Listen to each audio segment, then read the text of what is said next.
captured. And very interestingly, on November 24th, this is something that you need to note.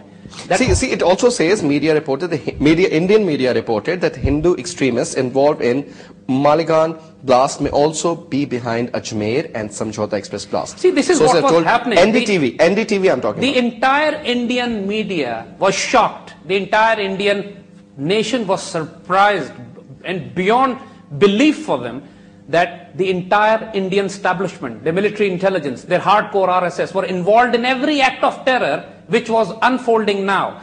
So the police officer who was investigating that, he was receiving death threats from these fascists. Colonel Prohit's arrest particularly created an urgency within these fascists. That his home will be blown off or something like that. To eliminate Kurkure. Yeah. And on November 24th, Indian media reported that he has been receiving death threats. His family knew about it. His friends knew about it. And he anonymous scholar who used a public phone call office to contact the Pune police threatened to blow up the residence of Mumbai anti-terrorism squad chief Hemant Karkare within a couple of days. That is true. A top official on November 24th, he received death threats, and on November 27th, he was assassinated in so-called Mumbai drama. So what was actually happening in India was that primarily, let me make it very simple for viewers to understand. Basically, it was a fight between the Indian military intelligence, RSS, and Indian research and analysis wing, they're in secret service, versus the Indian police. The good guys in the Indian anti-terrorist squad, basically. Exactly. The good guys within the Indian police, the anti-terror squad, was actually, without realizing that they had confronted, they had stumbled upon the most massive terror network in India being run by the Indian military intelligence, hands in glove with RAW, Research and Analysis Wing. Now, this was the reason, the fact that in November, one after another, their entire cadre was being arrested by Kurkure, it created an urgency within the Indian security establishment to stage a drama. What benefit would this give? For example, the first thing what happened was, by staging this Mumbai drama, that entire attention of the world turned away from these Hindu fascists, Hindu Zionists towards Pakistan. Yep. Second thing, the most important of them was, under the cover of this facade, under the cover of this mayhem, they were able to assassinate Kurkure and his entire team. And within 15 minutes, first 15, exactly. 15 minutes of this drama. And they were shot in the back.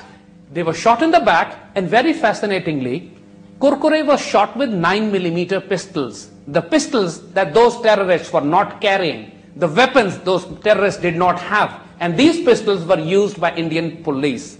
Now, so basically, the guns which actually assassinated the police officer were not with the terrorists, were not with the militants. Because they had that 30 bow and they had the 9mm. 30 caliber pistols, which were .30, not 9mm. And anybody who knows guns know .30 is not 9mm.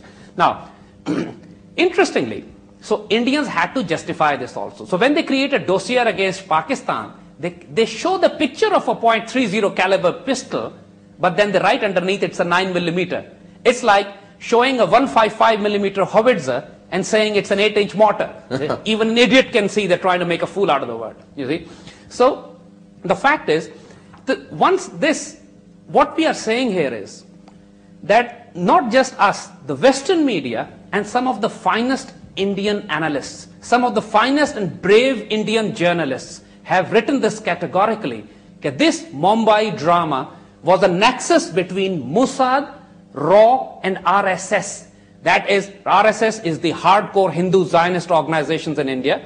Mossad is the Israeli intelligence services, and RAW are the Indian intelligence. And we are not saying this. The Western intelligence, the Western analysts and writers, and some of the finest Indian writers like Amaresh Misra has categorically documented these events which have led to this entire episode. And we have documented everything in this dossier. And we would recommend people to visit our website, as you said, brasstacks.pk, to download the entire dossier and see what they have. We are going to discuss a few points from this now. So now, okay, we'll start off with this basic thing. An Israeli and Jewish house was also part of this drama. Let's see what is the history of this Jewish centers in criminal and terrorist activity around the world. So you know that Chabad house is where Mossad headquarters. You see, what happened was that primarily what the Indians were trying to do was they dragged the entire world into believing that Pakistani terrorists are involved in Mumbai. Pakistan had to be dragged in. because that would serve that initial purpose of diverting the attention from their own terrorist acts towards Pakistan. Now, one of the houses which was supposedly under attack was the Jewish house. It was Chabad House or Nariman House, whatever its name was. Now, one of the Western writers, his name is Wayne Madsen, and he writes on WayneMadsenReport.com. He writes on the 29th of November. Yes, and he categorically writes that there is a history of Chabad houses not only being used as safe houses and logistics center for Israeli intelligence, but as a storefront for criminal activity.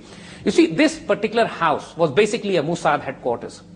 And as the further reports suggest very categorically, that if you come to the Indian media reports, Maharashtra Times, for example, one of the newspapers, which says that the terrorists which killed the police officer was speaking local Marathi language.